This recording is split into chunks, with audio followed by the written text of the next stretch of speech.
Hi, and welcome to the Carolina Sports District, the #1 youth sports show in the Carolinas, also known as TCSD. Let's go!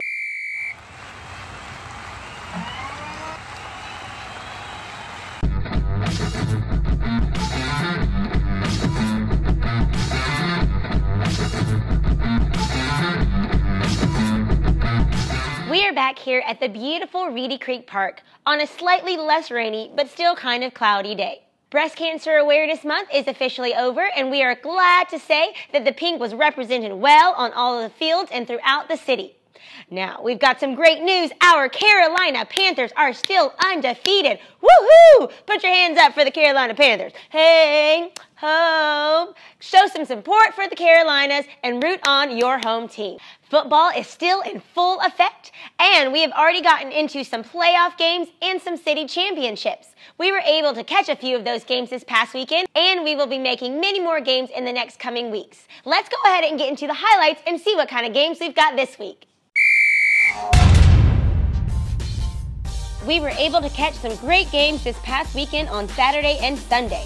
Starting off with Saturday, we go to Southland, where two powerful organizations face off, as we have the JV Statesville Power Cross take on the Rock Hill Cowboys. Cowboys high-powered, waste no time scoring from 43 yards out. Cowboys up 7-0. Power Cross goes deep, but the ball lands into Cowboys' hands.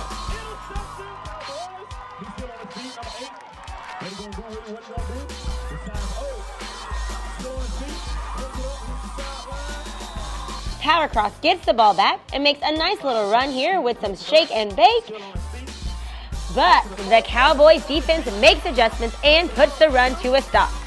Cowboys have one of the strongest 10U arms, and he lets the ball fly but cannot connect. Power Cross defense makes some adjustments themselves, making a nice tackle there. Cowboys just too much, running away with this one 34-0.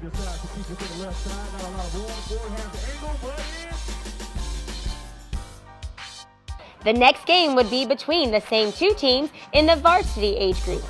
The game would stay tied at 0 for a while until right now. Power Cross breaks an ankle tackle, then breaks another, finds a seam, hits the sideline, and it's bye-bye time. That was a 59-yard touchdown. Power Cross takes the lead 8-0. Moving to the second quarter, Power Cross still up 8-0, are knocking on the end zone door again, but the Cowboys make a big-time goal line stand. Cowboys are not able to capitalize, and the Power Cross marches right back down the field. They appear to have the touchdown, but end up fumbling, and the Cowboys recover. Third quarter, Cowboys come out and put a drive together, scoring. Cowboys need to convert the extra point, but they are stopped, and that would determine the game right there. Power Cross wins 8-6.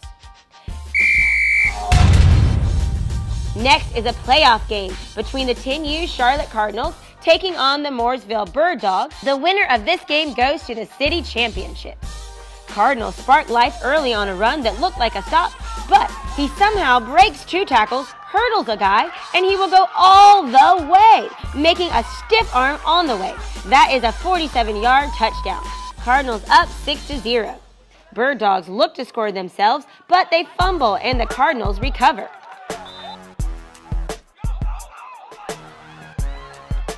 Bird Dogs eventually get some momentum going on this run, but they are hit and knocked out on the 1-yard line.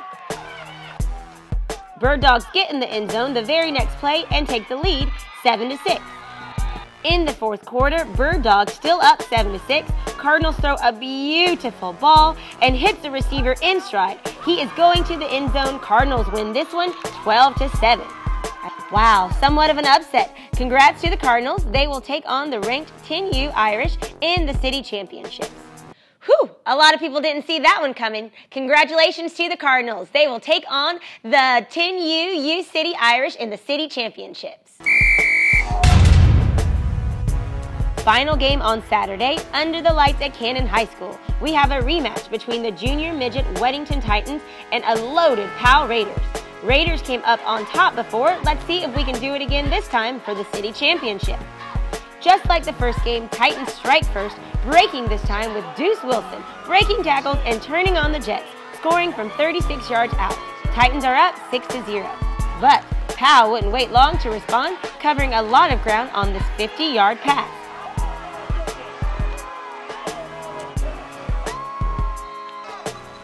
Two plays later, Powell would get in on a quarterback sneak to tie the game 6-6. Powell would stop the Titans and get the ball back and score again, following a great lead blocker all the way down the field. Powell up 12-6. Powell again goes to the air, but the Titans make a fingertip interception. Fourth quarter, Titans down 15-24.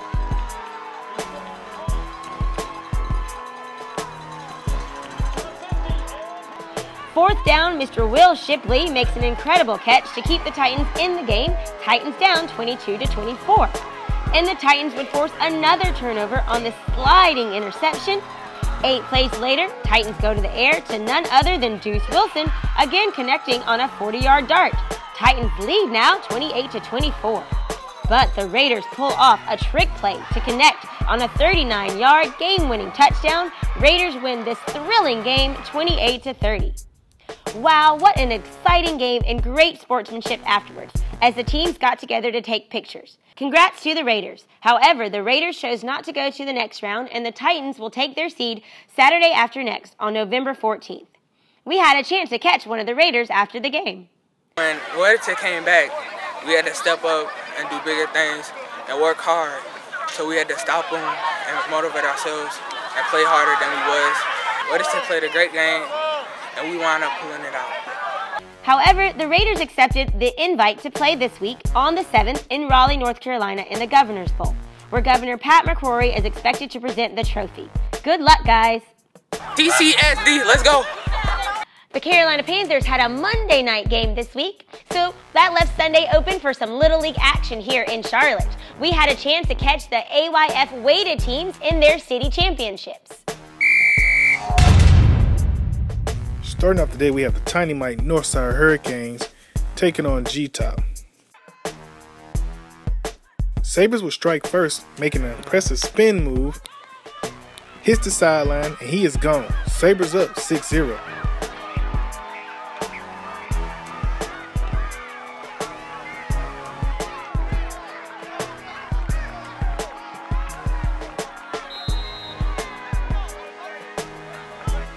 Sabres defense was all over the Hurricanes, not allowing any easy yards.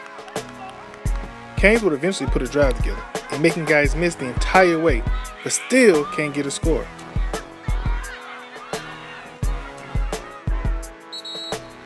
Halftime, Canes coaches trying to make adjustments with their athletes. Sabres offense gets started in the third quarter, running left but cuts back across the field, hits the sideline, and he will go all the way. Sabres up 12-0.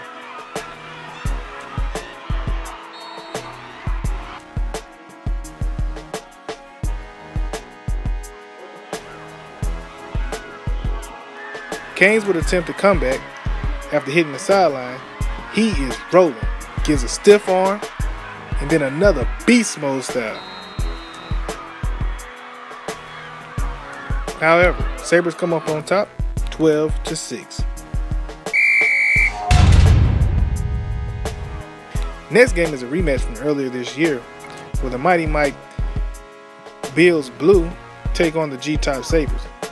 Bills came up the first game and looking to do the same. G-Top already has one championship for the day and really wants to get that second one going.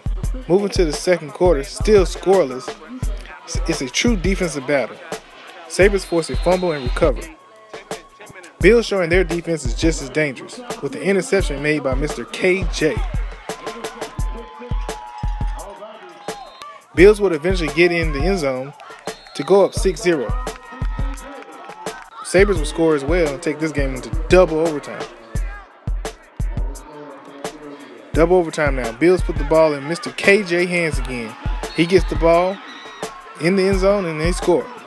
However, they do not get the extra point. Sabres take the ball to the left side and they get in and tie the game. An extra point will win. Bills coaches try to keep their team calm and focused, so they can get the extra point stop so they can go into a third overtime. Sabres line up for the extra point and game-winning score, and they get in on a fullback dive. Sabres win 20-19.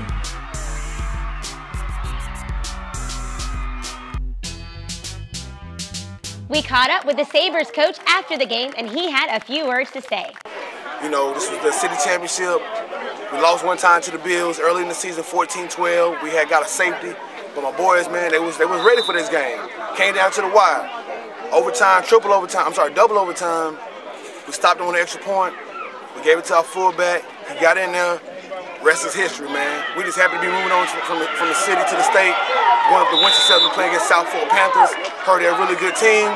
G-Top ready, man. It's the second trophy of the day. Tiny Mike already won one. Mighty Mike got one. Junior P, we playing now. We up 6-0. 13U waiting on theirs. Man, we back in JCAYF. G-Top. Under the lights and in the rain, we have the Pee Wee Mint Hill Mountaineers versus the Northside Hurricanes. Mint Hill defense would be the first to put on the board off of this 51-yard pick six. Mint Hill leads 7-0. Canes get some momentum going off this 35-yard run, but that play would come back due to a penalty. Mint Hill would force a punt and go right back to the end zone, going up 14-0. Canes go to the air and connect this time, but it's brought down. Canes would later make their way to the end zone, only down 7-13. But Mint Hill is just too much this night, winning 13-7, advancing to the state championship. Next game is the same organization's 14U, another rematch from earlier this year, where the very highly ranked Mint Hill Chargers came up on top. Northside is 0-2 for the day and is looking to change that. Mint Hill tried to get the run game going, but Canes swarm all over the place. Mint Hill connects on a play-action pass to take the defense and pick up a first down.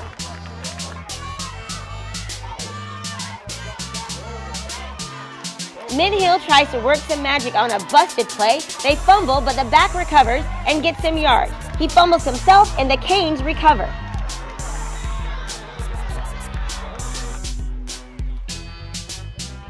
Canes call a toss left and gets a little daylight, and he is going to go 49 yards to the end zone, outrunning everyone. Canes are up 7-0. Mint Hill powerful offense looked like they were getting into a rhythm.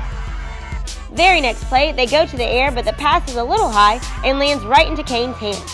Canes capitalize with a little over 2 minutes left and go back to their pound running game, delivering a monster stiff arm, freeing him to make it back to the end zone. Canes up now 13-0.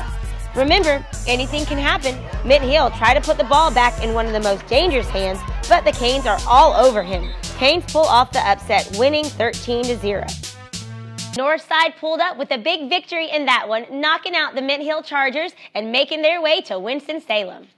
The tip of the week this week is to eat a healthy snack after games and after practices. That healthy snack will help replenish your muscles and get you ready for the next day. Now, this has been a crazy week for the pound-for-pound top 20 rankings. A lot of our highly ranked teams are moving down in the rankings, and some of those new teams are moving their way up. We told you, things are always changing. Here you go with this week's pound-for-pound top 20 rankings.